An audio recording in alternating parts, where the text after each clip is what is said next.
ఆంధ్రప్రదేశ్ మద్య కుంభకోణం మరొకసారి ఢిల్లీ వేదికగా పార్లమెంట్లో ప్రస్తావించారు తెలుగుదేశం పార్టీ ఎంపీ అయినటువంటి లావు శ్రీకృష్ణదేవరాయలు గారు. దాదాపుగా చూసుకుంటే Delhi liquor scam Andhra Pradesh liquor స్కామ్తో పోల్చుకుంటే నీటి బొట్టంత అని చెప్పేసి చెప్పుకుంటూ వచ్చారు. 5 ఏళ్లలో మద్య కుంభకోణం ఎన్ని వేల కోట్లు చేతులు మారాయి, అసలు ఈ కుంభకోణం మొత్తం ఏ విధంగా జరిగింది, ఇదే అంశం గురించి పూర్తి వివరాలు తెలుసుకునే ప్రయత్నం చేద్దాం. మనతో ఉన్నారు సీనియర్ పొలిటికల్ అనలిస్ట్ కొత్త రవీంద్ర బాబు గారు. సార్ నమస్కారం అండి. నమస్తే. Liquor scam, Delhi liquor scam చూసుకుంటే దేశవ్యాప్తంగా మారుమోగిపోయింది పేరు. దానికి మించి ఎన్నో రెట్లు పెద్దదని చెప్పేసి చెప్పుకుంటూ వస్తున్నారు ఆంధ్రప్రదేశ్ కూటమి నాయకులు, కూటమి ప్రభుత్వం. ఆంధ్రప్రదేశ్లో లిక్కర్ స్కామ్ సంబంధించి నిన్నటి రోజున ఎవరైతే లావు శ్రీకృష్ణదేవరాయలు యొక్క పార్లమెంట్ సాక్షిగా ఆంధ్రప్రదేశ్ లిక్కర్ స్కామ్ సంబంధించి ఈడీ కూడా ఇన్వాల్వ్ అయ్యి పూర్తి సమగ్ర విచారణ జరిపించాలని చెప్పి చెప్పుకుంటూ వస్తున్నారు. అసలు ఈ లిక్కర్ స్కామ్ 8,000 కోట్లు జరిగిందంటారు, ఏంటంటారు ఈ అంశం గురించి? భారతదేశంలో ఇప్పటి వరకు జరగనంత అతి పెద్ద లిక్కర్ స్కామ్ ఆంధ్రప్రదేశ్లో జరిగింది. Delhi liquor scam is nothing. Lavu Srikrishnadevarayalu MP గారు పార్లమెంట్లో ప్రస్తావించిన అంశం ఇది వాస్తవం. లిక్కర్ స్కామ్ ఆంధ్రప్రదేశ్లో biggest liquor scam after independence in India అని చెప్పవచ్చు. ఈ మాట ఎందుకు చెప్తున్నా అంటే ఆన్ రికార్డ్ డీటెయిల్స్ అన్ని సేకరించే చెప్తున్నా. ప్రాథమిక విచారణలో తేలిన అంశం ఏంటంటే 20,000 కోట్లు. దీని మీద స్పెషల్ ఇన్వెస్టిగేషన్ టీమ్ కాన్స్టిట్యూట్ చేశారు 5th February 2025 by the NDA government. SIT constitute చేసిన తర్వాత నెక్స్ట్ డే తాడేపల్లి ప్యాలెస్ దగ్గర ఫైర్ యాక్సిడెంట్ ఎందుకు అయింది, దీనికి దానికి ఏమన్నా లింక్ ఉందా అనేది కూడా ఇప్పుడు విచారణలో వెలుగులోకి వస్తూ ఉంది. అంటే సిట్ ఏర్పాటు చేసి లిక్కర్ స్కామ్లో దర్యాప్తుకు ముందుకెళ్తున్నప్పుడు సిట్కి విస్తృతమైన అధికారాలు కల్పించబడ్డాయి. వాళ్ళని ఎవరైనా వాళ్ళు ఎంక్వైరీ చేయొచ్చు, ఇన్వెస్టిగేషన్ చేయొచ్చు, ఎఫ్ఐఆర్ బుక్ చేయొచ్చు, ఇంట్రాగేషన్ చేయొచ్చు. సో ఆ పరిస్థితుల్లో వాళ్ళు ముందుకెళ్తున్నప్పుడు ప్రాథమికంగా 20,000 కోట్లు అని చెప్పి అసెంబ్లీ సాక్షిగా చీఫ్ మినిస్టర్ గారు ప్రకటించారు. సరే, ఇది ఫైళ్ళు ఎందుకు, పేపర్లు ఫైళ్ళు తాడేపల్లి ప్యాలెస్ దగ్గర సిట్ వేసిన నెక్స్ట్ డే తగలబండి అనేది ఒక క్వశ్చన్ మార్క్ ఇప్పటికీ మిగిలిపోయింది. సరే, ఆంధ్రప్రదేశ్లో లిక్కర్లో స్కామ్ జరిగిందా లేదా, ఒక 1 మార్క్ బిట్ క్వశ్చన్, ఒక క్వశ్చన్ వేస్తాను నేను. భారతదేశంలో 5 రూపాయలు, 2 రూపాయలు, 5 రూపీస్ కూడా డిజిటల్ పేమెంట్స్ జరుగుతున్న ఈ రోజుల్లో ఆంధ్రప్రదేశ్ రాష్ట్రంలో లిక్కర్ షాప్లో ఓన్లీ క్యాష్ ఎందుకు తీసుకోవాలా? ఎందుకు? Why only cash in Andhra Pradesh liquor shops during the period of YSR Congress party government? ఎందుకు క్యాష్, ఎందుకు క్యాష్ అండ్ క్యారీ ఎందుకు పెట్టారు? స్కామ్ చేయాలి కాబట్టి, స్కామ్ చేయాలని కాబట్టి క్యాష్ అండ్ క్యారీ పెట్టారు. ఎక్కడా లేదు కదా, ఎందుకు పెట్టవలసి వచ్చింది? ఆంధ్రప్రదేశ్ గవర్నమెంట్లో వైఎస్ఆర్ కాంగ్రెస్ పార్టీ అధికారంలోకి రావడానికి ముందు లిక్కర్ బ్యాన్ చేస్తానని జగనన్నయ్య గారు చెప్పారు. బ్యాన్ చేయలేదు. దానికి ఏం చెప్పారంటే లిక్కర్ రేట్ పెంచుతాం నెంబర్ 1, ప్రైవేట్లో ఉన్న లిక్కర్ షాప్ని గవర్నమెంట్ మేనేజ్ చేస్తుంది నెంబర్ 2. ఈ విధంగా పాలసీ తీసుకున్నారు. దానివల్ల కన్జంప్షన్ తగ్గుతుంది, రేటు పెరగటం వల్ల లిక్కర్ కంప్లీట్ బ్యాన్ చేయలేమని ఒక పాలసీ డెసిషన్ తీసుకున్నారు. తీసుకున్న తర్వాత జరిగింది ఏంటి, ఆంధ్రప్రదేశ్లో 3,250 లిక్కర్ షాప్స్ ఉన్నాయి. ఈ 3,250 లిక్కర్ షాప్ని గవర్నమెంట్ వాళ్ళు ఆంధ్రప్రదేశ్లో వైఎస్ఆర్ కాంగ్రెస్ పార్టీ అధికారంలో ఉన్న 5 సంవత్సరాలు గవర్నమెంట్ ద్వారా మేనేజ్ చేయబడ్డది. ఇందులో ఒక్కొక్క షాప్కి 3+1 ఎంప్లాయీస్ని అవుట్సోర్సింగ్ ద్వారా రిక్రూట్మెంట్ చేశారు. 3 స్టాఫ్, 1 సూపర్వైజర్.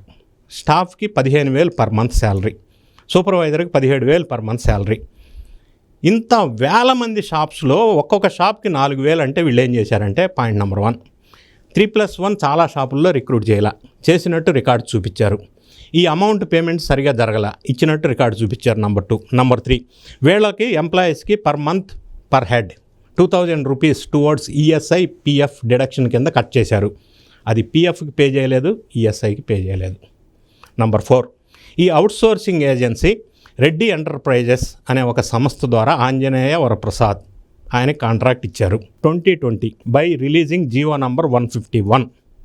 గవర్నమెంట్ పాలసీ తీసుకొచ్చిన తర్వాత పాలసీ రిలీజ్ అయిన నెక్స్ట్ మంత్ కొన్ని డిస్టిలరీస్ రిజిస్ట్రేషన్ అయినాయి. ఆంధ్రప్రదేశ్లో టోటల్గా 250 డిస్టిలరీస్ ద్వారా ఆంధ్రప్రదేశ్ బేవరేజెస్ కార్పొరేషన్ ద్వారా షాప్స్కి లిక్కర్ సప్లై చేసే వ్యవస్థ ఆంధ్రప్రదేశ్లో ఉంది. వీళ్ళు వైఎస్ఆర్ కాంగ్రెస్ పార్టీ ప్రభుత్వం అధికారంలోకి వచ్చిన తర్వాత 250 డిస్టిలరీస్ పక్కన పెట్టేసి వీళ్ళు బినామీ పేర్లతో ఒకటి, రెండోది ఎగ్జిస్టింగ్ డిస్టిలరీస్ని భయపెట్టి బెదిరించి స్వాధీనం చేసుకున్న బాపతి, కాకినాడ సీపోర్ట్ లాగా అట్లా డిస్టిలరీస్ని స్వాధీనం చేసుకొని, మూడోది పాలసీ వచ్చింది నెక్స్ట్ మంత్ ఫామ్ అయిన డిస్టిలరీస్కి, ఇట్లా 8 డిస్టిలరీస్కి మాత్రమే ఆర్డర్ ఇచ్చి అక్కడి నుంచి మాత్రమే లిక్కర్ షాప్కి సప్లై అయింది. రెండోది, ఏపీ బెవరేజెస్ కార్పొరేషన్కి వెళ్ళి లిక్కర్ షాప్కి రావాల్సిన లిక్కర్ డైరెక్ట్గా డిస్టిలరీస్ నుంచి లిక్కర్ షాప్కి వచ్చింది. వాళ్ళు అమ్మారు, పేమెంట్ క్యాష్ రూపంలో పర్ మంత్ 3,288 crores వచ్చినాయి. అవి ఎక్కడికి వెళ్ళినాయి? రెడ్డి ఎంటర్ప్రైజెస్కి మ్యాన్ పవర్ అవుట్సోర్సింగ్ ద్వారా 2.17% కమిషన్ ఇస్తామన్నారు. ఆ కమిషన్ ఎగదొబ్బారు. తర్వాత ఆయనకి ఇవ్వాల్సిన కమిషన్ ఇవ్వకపోగా, పిఎఫ్ విఎస్ఐ పేమెంట్ చేయకపోగా, ఆయనకున్న కాంట్రాక్ట్ టర్మ్స్ అండ్ కండిషన్స్లో without prior intimation, prior notice contract terminate చేశారు. చేసిన తర్వాత third I man power facilities services private limited అనే ఒక సంస్థకి ఇచ్చారు. అది ఎవరిది? మిథున్ రెడ్డి గారిది. ఆయన బినామీది ఆ సంస్థ. Man power outsourcing Reddy enterprises నుంచి తీసి వీళ్ళకి ఇచ్చారు. సరే, ఎందుకు ఇచ్చారు అదంతా చూద్దాం. మిథున్ రెడ్డి నేతృత్వంలో ఇది జరిగింది. ఏటుగా ముద్రపడిన విజయసాయిరెడ్డి గారు బయటకు వచ్చినప్పుడు లిక్కర్ స్కామ్లో కర్త కర్మ క్రియ కసిరెడ్డి రాజశేఖర్ రెడ్డి అని చెప్పాడు. ఆయన ఎవరు? IT adviser. ఐటీ అడ్వైజర్కి లిక్కర్ బిజినెస్కి ఏంటి సంబంధం? బెవరేజ్ కార్పొరేషన్ చైర్మన్ ఎవరు? ఎండి ఎవరు? వాసుదేవరెడ్డి. వీళ్ళందరూ ఒక టీమ్గా ఏర్పడి లిక్కర్లో క్యాష్ ట్రాన్సాక్షన్ చేసి ఎవ్రీడే తాడేపల్లి ప్యాలెస్, అక్కడి నుంచి నిన్న ఎంపీ గారు పార్లమెంట్లో ప్రస్తావించినట్టుగా 4,000 కోట్ల రూపాయలు విదేశాలకు వెళ్ళినాయి. ఇంత పెద్ద స్కామ్ ఇక్కడ జరిగినప్పుడు ఈ డిస్టిలరీస్ ఎవరెవరి అని ఒకసారి మనం చూసినట్టయితే, బినామీ పేర్లతో పెట్టుకున్న డిస్టిలరీస్, అది ఎస్ఎస్జే డిస్టిలరీస్ కానీ, ఎస్పీవై ఆగ్రో కానీ, ఆదాన్ డిస్టిలరీస్ కానీ, తిలక్ నగర్ ఇండస్ట్రీస్ కానీ, సెంటినిటీ డిస్టిలరీస్ కానీ, లీలా డిస్టిలరీస్ కానీ, ఈ డిస్టిలరీస్కి మాత్రమే డైరెక్ట్గా ఆర్డర్ ఎందుకు ఇచ్చారు? Without involving Andhra Pradesh beverages corporation. అంటే ఇక్కడ అవకతవకలు జరిగినాయి అనటానికి ప్రాథమికంగా నిర్ధారణ అయిన విషయం మనకి కనిపిస్తూ ఉంది. లేకపోతే క్యాష్ ట్రాన్సాక్షన్తో చేసుకోవాల్సిన అవసరం ఏంది? కేసుకి 150 నుంచి 450 రూపాయలు తీసుకున్నారని తేలింది. దీని మీద ఎఫ్ఐఆర్ బుక్ చేశారు September 2024 under IPC section 420, 409 and 120B. సబ్సిక్వెంట్గా సిట్ను ఫామ్ చేశారు. ఈ విధంగా చేసినప్పుడు ఆంధ్రప్రదేశ్లో 5 సంవత్సరాల్లో ప్రాథమికంగా జైలింది 20,000 కోట్లు, కానీ వాస్తవంగా 2 లక్షల కోట్లు స్కామ్ జరిగిందనేది ఇప్పుడు వెలుగులోకి వస్తున్నటువంటి విషయం. సో ఎంపీ గారు లావు శ్రీకృష్ణదేవరాయలు ప్రస్తావించింది పార్లమెంట్లో మనం బేస్ తీసుకొని సిట్టు ప్రాథమిక విచారణ మనం ఒకసారి పరిశీలించి ఈ క్యాష్ ట్రాన్సాక్షన్స్ ఎందుకు జరిగిందనేది ఒకసారి పరిశీలన చేసినట్టయితే లిక్కర్ స్కాము పెద్ద స్కామ్ జరిగింది. కాబట్టి దీని మీద రాబోయే రోజుల్లో పెద్ద స్కాము విదేశాలకు తరలి వెళ్ళిందని అంటున్నారు. కాబట్టి ఈడీ కూడా ఇన్వాల్వ్ అయ్యి ఇన్వెస్టిగేషన్ చేసే అవకాశం ఫ్యూచర్లో ఉంటుంది. ఇది మిథున్ రెడ్డా, కసిరెడ్డి రాజశేఖర్ రెడ్డా, సాయిరెడ్డి చెప్పినట్టు, లేదా వాసుదేవరెడ్డా, లేదా జగన్ రెడ్డా, ఇంకా ఏ రెడ్డి ఇందులో ఇన్వాల్వ్, ఏ సామాజిక వర్గానికి సంబంధించిన వాళ్ళు ఇన్వాల్వ్ అయ్యి ఉన్నారు, విదేశాలకి ఎట్లా వెళ్ళి, ఎందుకు వెళ్ళి, ఎంత క్యాష్ ట్రాన్సాక్షన్ జరిగిందో తేలాల్సిన అవసరం ఉంది.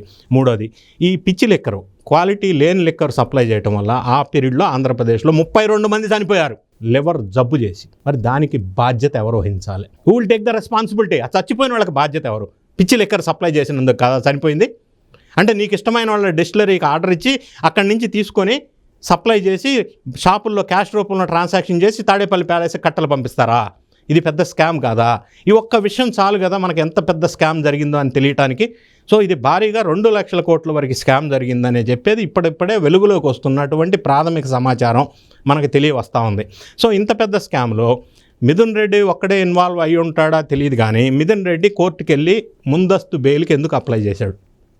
ఆయనకు నోటీస్ ఇవ్వాలా పోలీసు వాళ్ళు? అయినప్పటికీ ముందుగానే వెళ్ళి నాకు బెయిల్ కావాలా అని ఎందుకు అప్లై చేయాల్సి వచ్చింది? అంటే ఆయనకు తెలుసు ఆయన ఇన్వాల్వ్ అయ్యి ఉన్నాడని, అంతే కదా దాని ఇండికేషను. ఎందుకు అప్లై చేయాల్సి వచ్చింది? సో వీళ్ళందరూ మనుషుల మధ్య ఏ పెద్ద తలకాయ సపోర్ట్ ఉంది? ఎవరు వెనకుండి ఇదంతా సూత్రధారులు? వీళ్ళంతా పాత్రధారులు. అసలు సూత్రధారు ఎవరు? వాళ్ళని బయటికి తీస్తే జగన్ రెడ్డి గారా, ఇంకొక సకల శాఖ మంత్రిగా ఉన్న ఇంకొక రెడ్డా, ఎవరు అనేది బయటికి రావాలా. బయటకు వచ్చినప్పుడు పూర్తిగా విచారణ జరిగినప్పుడు స్పెషల్ ఇన్వెస్టిగేషన్ టీము, ఇప్పుడు ఎంపీ గారు ప్రస్తావించినట్టుగా భారీ స్కామ్ భారతదేశ చరిత్రలోనే ఆంధ్రప్రదేశ్ లిక్కర్ స్కామ్గా నిలవబోతుందనేది మనకి అందులో సందేహం లేదు, అనుమానం లేదు. ఎందుకంటే పెద్ద ఎత్తున వీళ్ళు ఏం చేశారో తెలుసా? ఈ రెడ్డి ఎంటర్ప్రైజెస్ వాళ్ళు రిట్ పిటిషన్ నంబర్ 3955 ఆఫ్ 2022 హైకోర్టులో పిటిషన్ వేశారు. ఆ పిటిషన్లో వాళ్ళు చాలా అంశాలను ప్రస్తావనలోకి తీసుకొచ్చారు. ఈ స్కామ్ వాళ్ళని ఎట్లా మోసం చేశారు అనేది ఒకటి. రెండోది క్యాష్ ట్రాన్సాక్షన్స్ అన్నీ ఎందుకు చేయాల్సి వచ్చింది అనేది ఇప్పటికీ క్వశ్చన్ మార్క్గానే ఉంది. ఇన్ని విషయాలు పరిశీలించినప్పుడు ప్రైమా ఫేసి టెక్నికల్ ఎవిడెన్సెస్ ఇప్పటివరకు లభించిన ఆధారాల ప్రకారం ప్రాథమికంగా భారీ లిక్కర్ స్కామ్ ఆంధ్రప్రదేశ్లో జరిగింది అనేది మనకు వెలుగులోకి వస్తున్న సత్యం. దీని వెనక ఉన్న వాళ్ళు ఎవరు అనేది అసలు వాళ్ళు బయటికి రావాల్సిన అవసరం ఉంది. వస్తే అప్పుడు తెలుస్తుంది ఎవరున్నారు వెనక, ఎవరు చేపిచ్చారు, ఎవరు చేశారు అన్న విషయం. అప్పుడు మిథున్ రెడ్డి ఒక్కడే కాదు, పెద్దిరెడ్డి ఒక్కడే కాదు, లేకపోతే కసిరెడ్డి రాజశేఖర, జగన్ రెడ్డి ఎవరున్నారనేది తేలాల్సిన అవసరం ఉంది. తేలిన తర్వాత అసలు విషయాలు వెలుగులోకి వస్తాయి. చక్కగా చెప్పారు sir. Thank you. Thank you. Please subscribe to Leo News for more videos.